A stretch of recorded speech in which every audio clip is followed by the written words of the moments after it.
Her Excellency President William Ruto, I wish to confirm to you that, further to your direction yesterday morning, that we initiate talks between the county government and the national government with a view of creating a roadmap of dealing with the drought situation.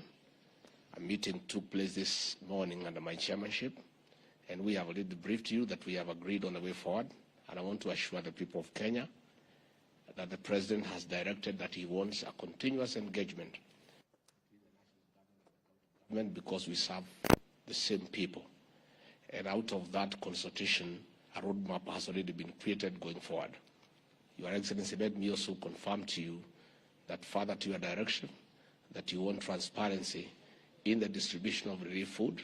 It has been agreed that the food that you are flagging off today and subsequently will not be distributed by county commissioners alone. It will be a concerted effort between the national government administration, the county governments, and our development partners, so that there is transparency and there is efficiency.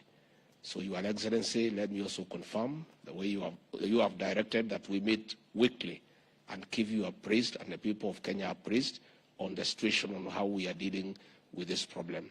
With those few remarks, it is now my pleasure to invite the President of the Republic of Kenya to make his remarks. Karibu sana. Thank you. Thank you, Mr. Deputy President.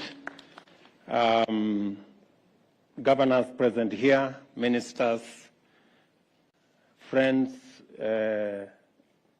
who are partners with us in this effort, from the World Food Program, from Safaricom, from USAID, and all the other organizations present here today.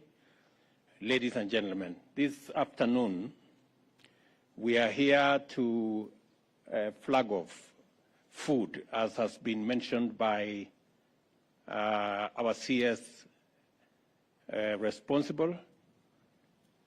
We have in these 50 trucks, 20,000 bags of rice, 20,000 bags of beans, and assorted animal feed, together with cooking oil that will go to the various parts of our country that today are facing serious challenges of drought. 3.5 million citizens in the Republic of Kenya are today severely affected by drought, not to mention livestock and other areas that are affected, delivery of water, the absence of pasture in many parts of our country. Currently, we have 23 counties across the country that are suffering the very serious and severe effects of drought. To avert any untoward further suffering of citizens in these areas, I did ask my deputy to convene a meeting of governors and all the other stakeholders, and we now have a plan of action to build on the plan that existed before, so that we can efficiently and expeditiously deal with the effects of drought in the various parts of our country.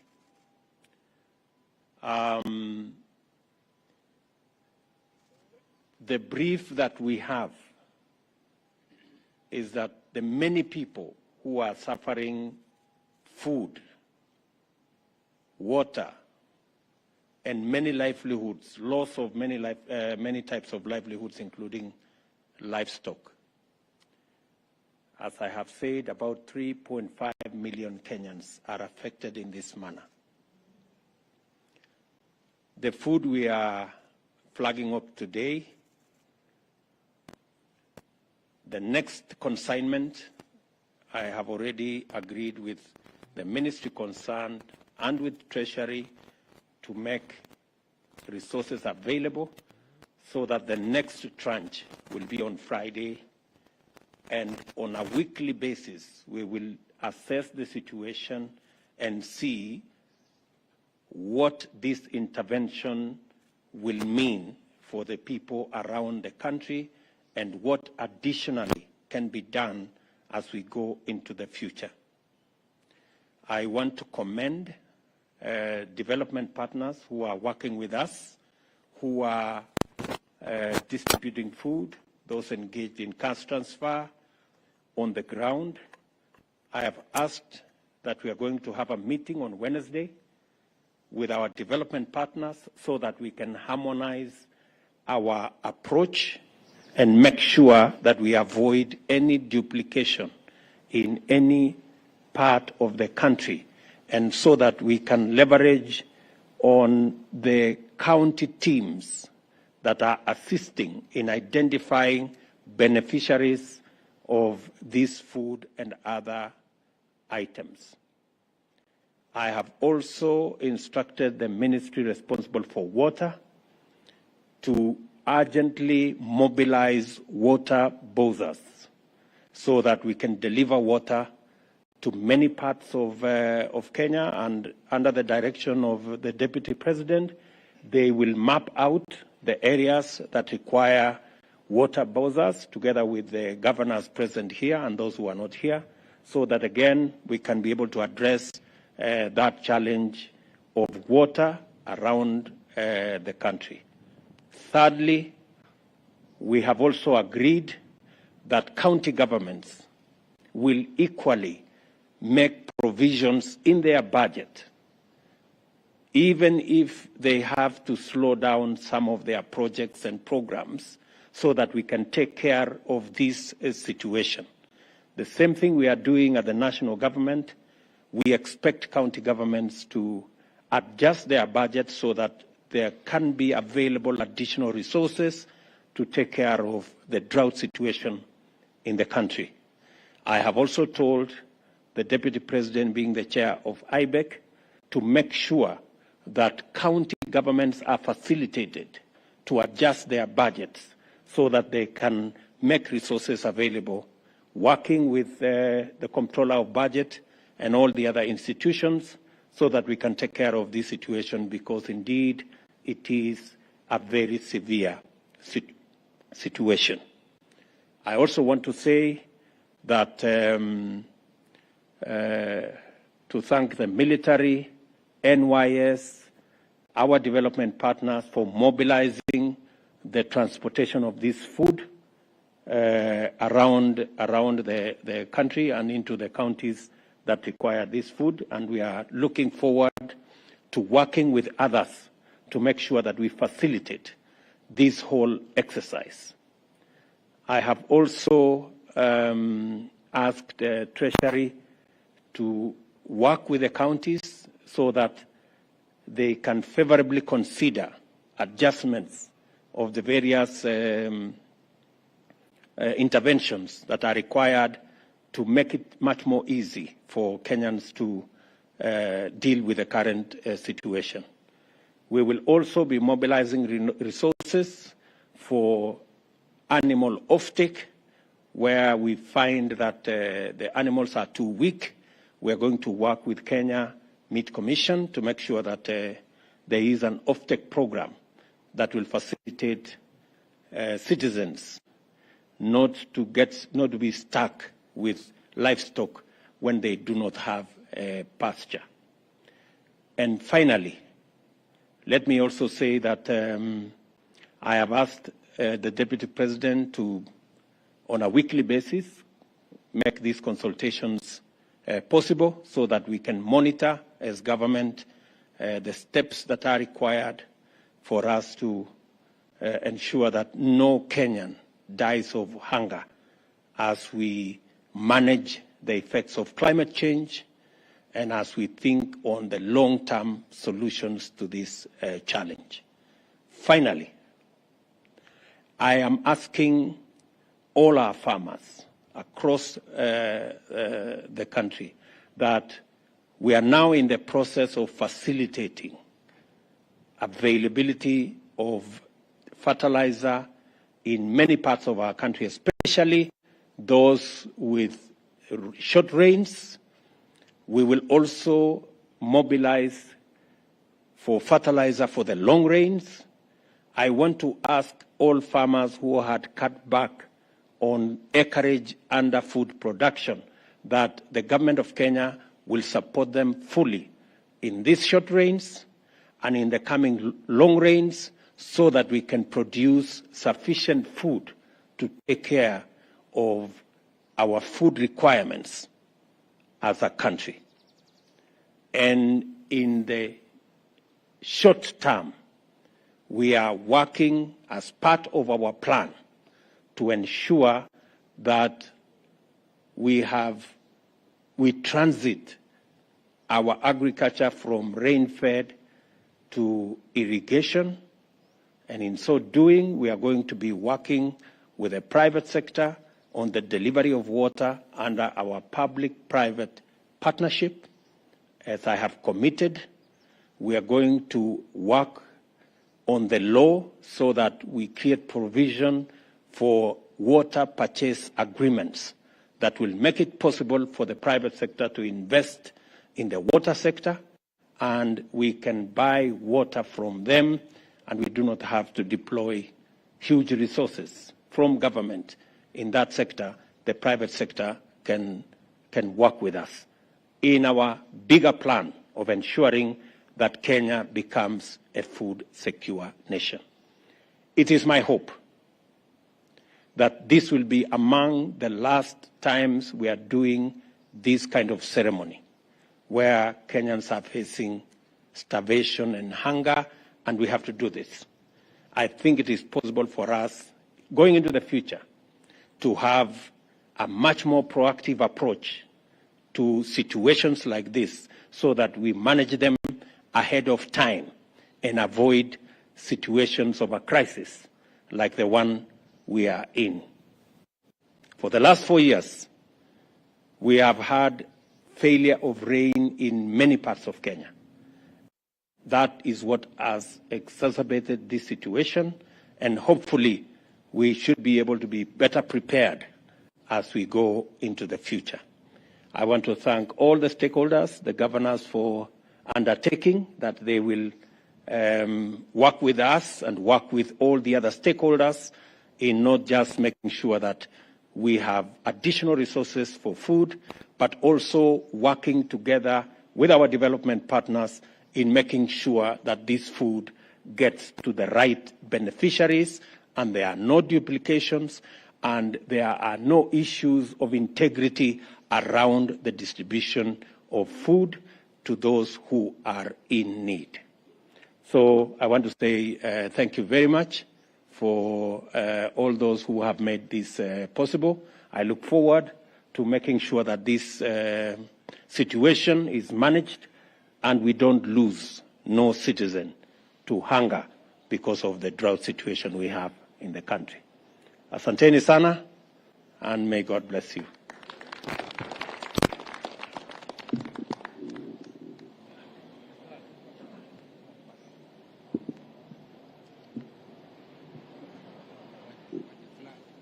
So we can.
Zimepita hizo wiki.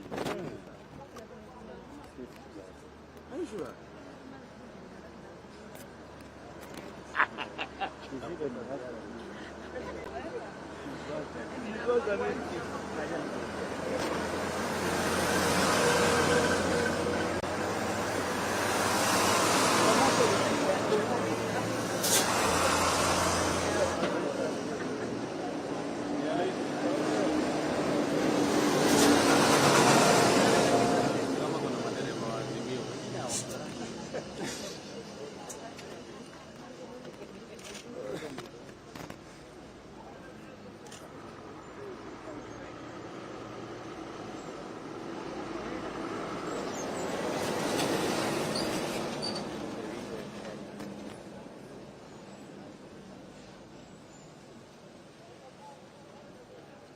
more.